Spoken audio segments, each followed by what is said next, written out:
What is up, beautiful people? It's Mitzi Freeze. I am back. Yes, everything is awesome. I have just been super busy. I got moved into my new place. I've been on vacation. I had to just, get all that out the way, but I am back. I do plan on returning regularly. I just had to take a little bit of a break there. I had a lot of stuff going on. But yeah, it's been great though. It really has been, and it's really great being back with you guys. I have missed you all. I am actually on a house sitting job right now, which is why I have a few minutes to hop on here and give you guys some messages. Some of you might feel as though you are in a repeated cycle or a stagnant cycle. It's like you're hitting a brick wall and you keep asking yourself, why is this happening to me? Why does, every time I try to be a good person, every time I try to put my best foot forward, why do I keep hitting brick walls? Why do I keep getting turned around? Yeah, this right here says the past is over. Yeah, it's time for a new cycle. It's time to do something different. This is a new day, one that I have never lived before. I stay in the now and enjoy each and every moment. Yes, and that really is the key to overcoming a lot of things, especially stress. Grounding yourself and remaining in the present moment actually does wonders for your entire nervous system. This says the past is over. There's absolutely nothing that you can do to change the past. The past is really nothing more than a memory. And the future, really, it's a lot of stress, because how many of us sit up here on a day-to-day basis and we're sitting here going, man, I got to do this and this and this tomorrow, and next week I have this appointment, and next month I have to go here, and then, oh, my job, I have this thing that's due. I have all these things I have to get done before this deadline. Look, it's not but stress, right? Tomorrow's not guaranteed, but you're sitting here right now watching this video. Let's just start with that. So many times in our lives, we have these lessons that we have to learn. And oftentimes, we will repeat the same cycles, meet the same people, but in different bodies, until we learn this particular lesson that we're supposed to learn. And a lot of times, this has to do with ourselves. There's something that we need to discover about ourselves, and that is why we are often faced with a lot of difficult situations. It is a learning process. It's not, why is this happening to me? It's, what is this trying to teach me? I was having a discussion with a close friend, and we were talking about triggers. And honestly, our triggers are our teachers. When you get triggered and you really start to think, why do I feel this way? What is causing this? Did something happen? What exactly was it? A lot of times we can answer that. It's not necessarily that we want to tell the other person, what exactly triggered us. But we know, we always know. When we get triggered, it's an area in our lives that it brings up this hurt, these repressed emotions. And it's something that we need to learn about ourselves. There's something there that we need to work on.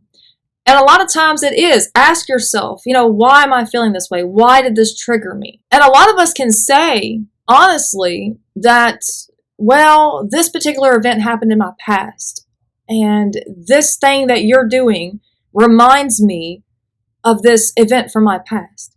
And therefore, your mind will automatically think that this scenario is repeating. I know I use this analogy a lot, but years ago, my grandmother made this really delicious jambalaya. Yes, I'm from the South, if you haven't noticed, with my accent. I know a lot of people comment on my accent. Yeah, I don't know what accent it is anymore. I really don't know, because everywhere I go, I pick up on everyone's accent, so I'm probably a mixture of so many different things by now, so yeah, don't even worry about it. Don't even try to guess, all right?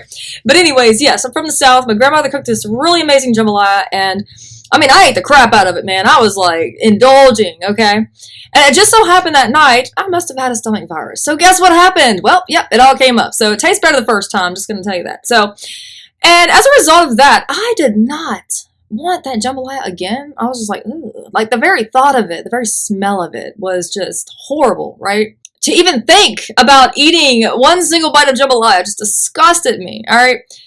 A lot of times it's the same way with our lives. An event happens in our lives and our brains are wired to protect us, okay? When these events happen and they traumatize us in certain ways, they make us sick, so to speak.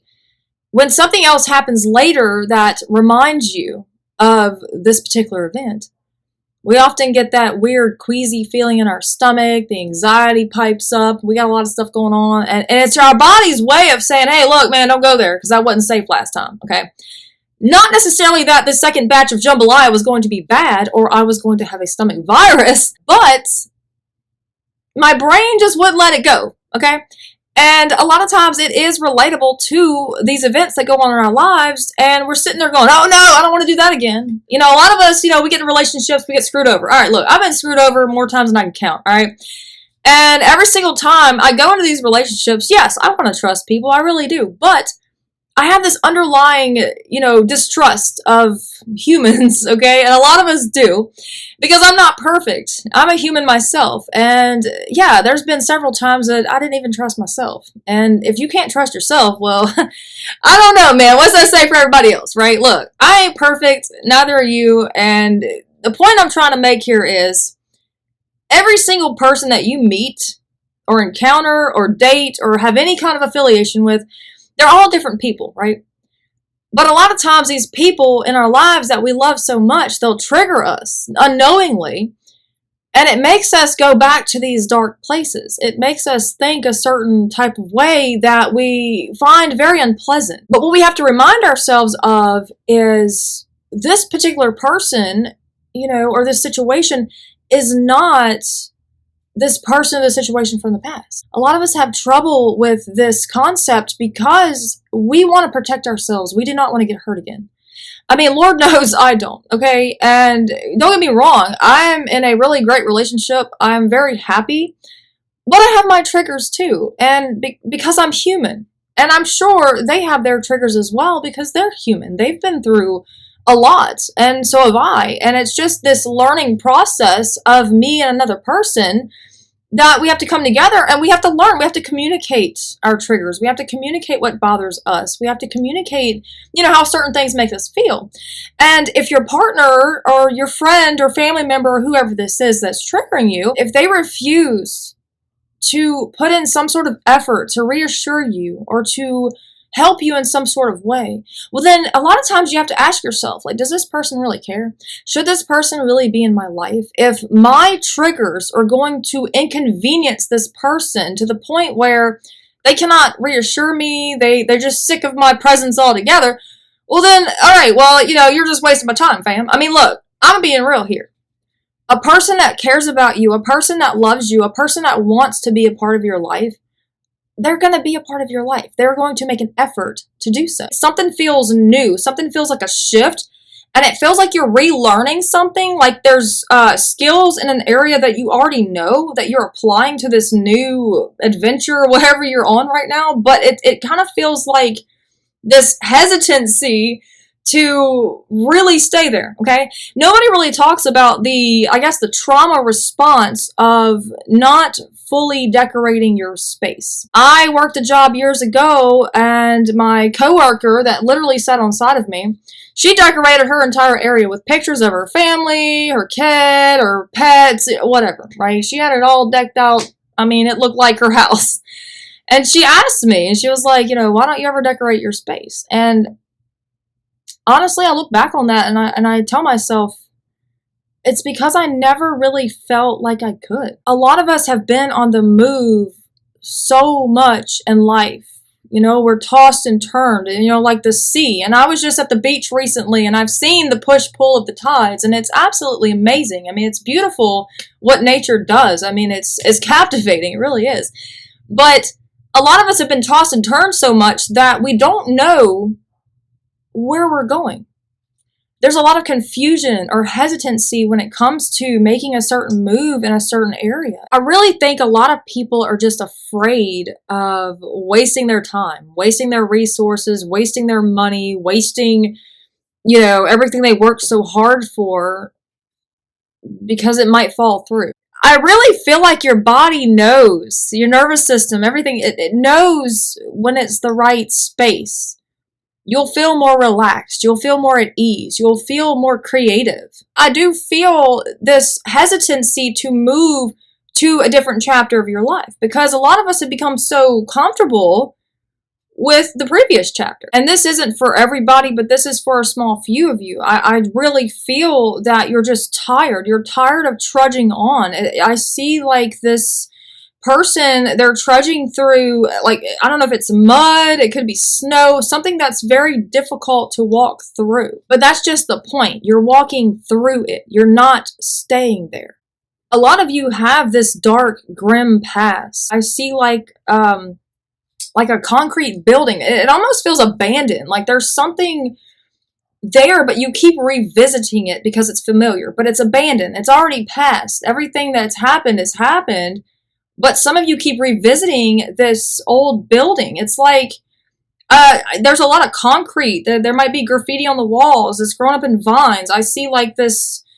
I don't know. It's like nobody's been there in years. Maybe some of you like exploring abandoned buildings. Some of you could be fascinated with the photography of abandoned buildings, the history of abandoned buildings. Some of you might be doing ghost tours or some sort of history tours.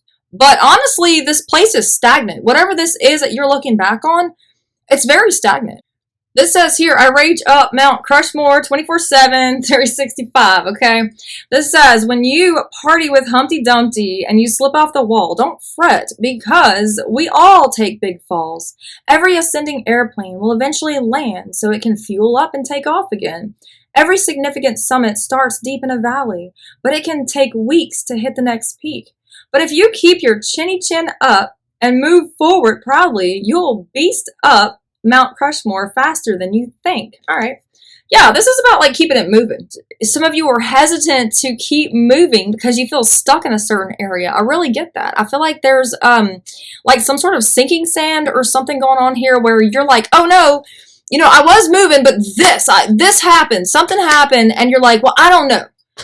And now some of you might feel like giving up. You might feel like, you know, why am I even trying? I tried so hard and this happened and now it just fell through and nothing works out for me. All right, look, change that attitude. It is going to work out for you. This thing that fell through wasn't meant for you. You're meant for so much more. And that is the point I'm trying to make today, y'all. It's redirection. It's not rejection. It's redirection. You're not meant to go in these certain places. And that's why they're telling you no. That's why they're saying, no, we're not going to hire you. No, you don't get this position. No, you're not accepted here. Whatever it may be for you in your case, all right? There's a lot of expenses as well that has to do with this. There's something to do with finances here. Maybe some of you are spending too much. You could put yourself in a hole. There's a lot of I'm really getting something about spending. Like there's a lot of money being spent on something and it's stressing you out. Like it's almost like you're like, God, you know, I kind of feel like this when one appliance breaks, it like triggers all the other appliances to break. All right, I kind of get like this period of your life right now where stuff might be breaking in your house or your car even. You're tired of it. You're tired of going through it. This right here says unique lives. I respect everyone's individual decisions and way of life. We're all on our unique journeys. My way isn't the only way. My job is not to change others, but to simply love them. Yeah, okay. Some of you could have had a falling out or disagreement with someone close to you, whether this is a lover, a friend, a family member, or even a child for some of you. I feel like this disagreement, that was kind of hard on you. It kind of set you back somehow. I kind of feel like this truth being revealed in a situation, but I don't know. I feel like some of you are thinking the worst in the situation. It's almost like your brain automatically goes to the worst of the situation, and you're sitting there like, God, like, you know, now this had to happen, and now you're like already in this bad mood. I don't know. I kind of get like this weird vibe. Okay, y'all just go with it. All right. If it don't apply, let it fly. Okay. A lot of times the answers that we seek, they're right there in front of us. All we have to do is slow down, take a minute, and reflect. When you remove yourself from certain situations, you realize how much they impacted you. Years ago, I had left one of my, the people I was married to. They had a drug problem, I'm not gonna lie. And it got to the point where I had to leave. It got pretty bad. And I didn't want to leave because it was comfortable to me, and I did love that person. But when I removed myself from that situation, I was really able to take a hard look at everything that was going on, and I realized, yeah, that was very toxic, and I didn't need to be in that situation. But when I was in it, I was sitting there making excuses for it. Oh, well, it's okay. I posted something on Facebook years ago, and it said something along the lines of, a lot of people don't want to do the healing work because they enjoy the attention they get from being broken. No, that's not meant to offend anybody, although people got offended over it and obviously got triggered. Obviously probably struck a nerve because they might be those particular people I'm talking about. And look, I'm not trying to bash anybody up here today. What I'm saying is, there are people out there, and I know some personally, okay? I've known several people in my life. They did not want to heal. No matter how many solutions you present them with. No, I'm good. No, I'm a suffer over here. And you're sitting there like, yeah, but like this makes sense. This is your way out. Like, don't you want to take that? And they're like, no, that's not going to work. Meanwhile, they go complain a long paragraph on Facebook about how terrible their life is and how they have no friends. And look, we all know somebody like that, right? Make sure that you are making decisions for yourself. Make sure you're living the life that you want to live for you and not what people think that you should be doing. I went to Destin, Florida, and everybody around told me, oh, don't get in the water because there's sharks. Okay, yes, there has been some shark attacks. I will say that. We found out that there was actually a great white that washed up on a beach that was, I think what they said, 20 minutes away from where we were. So yes, there are sharks out there. There's a lot of things out there. But I refuse to live my life in fear. And I'm still here. Yes, I got in the water. Yes, I swam in the water. Yes, I love the ocean. I love the waves. I love the salty water. It's very cleansing. It's very healing. And I felt so much better after I got in the ocean, okay? There were other people in the water too. I don't know. They must be brave souls as well because, yeah, there were people in the water. And there were some way further out than what I was. But you have to live your life. You can't just put your life on hold because everybody else says, oh, no, you can't do that. How do they know what you can and can't do? A lot of you don't see your own potential, and that's the problem because you're sitting up there believing what everybody else says, and you're not listening to your own intuition that tells you, yeah, you can do this. Yeah, you do got this. Yeah, you got this job. Yeah, you got this house. Yeah, you got this partner. You got whatever it is that you dream of because you deserve that. It is stagnant, my dear. This energy you are carrying, it feels stuck within you, just sitting there deep in your belly, resting upon your shoulders, etched across the lines of your face, like an old rusty gate that simply won't open. But notice, my love, how easily the gate begins to work again when it's oiled, painted anew, awoken from its dormant position, when it is simply moved again. You are no different, dear one. You, too, simply need to move. I absolutely love this. This is repainting your story, repainting yourself, repainting your life. Get rid of that old gray stagnant paint and paint your life in color again. It's time to live again. It's time to wake up. It's time to move. It's time to do these things that you've always wanted to do, but you were too afraid to do them because of what other people would think or what other people said to you in the past. I'm going to pull y'all a prayer and I'm going to hop off here because I do realize we all have things to do, but I absolutely love talking to you guys. It has been a minute since I've been on. I am so sorry. I have been super busy. I finally got moved into my new place, and we are doing absolutely great, by the way. And we've even taken a vacation, which was amazing. Very fun. This says, Dear Lord, bless this new week with hope and strength. Grant me wisdom to navigate challenges, courage to embrace change, and gratitude for each day's blessings. Fill my heart with kindness, my mind with clarity, and let all that I do be done in love. Amen and amen. I absolutely love that. And I love you all. And I am wishing nothing but blessings, peace, love, hope, and joy, and success and abundance over each and every single one of you right now. And I pray you all have an amazing week ahead. And I will catch you on later videos.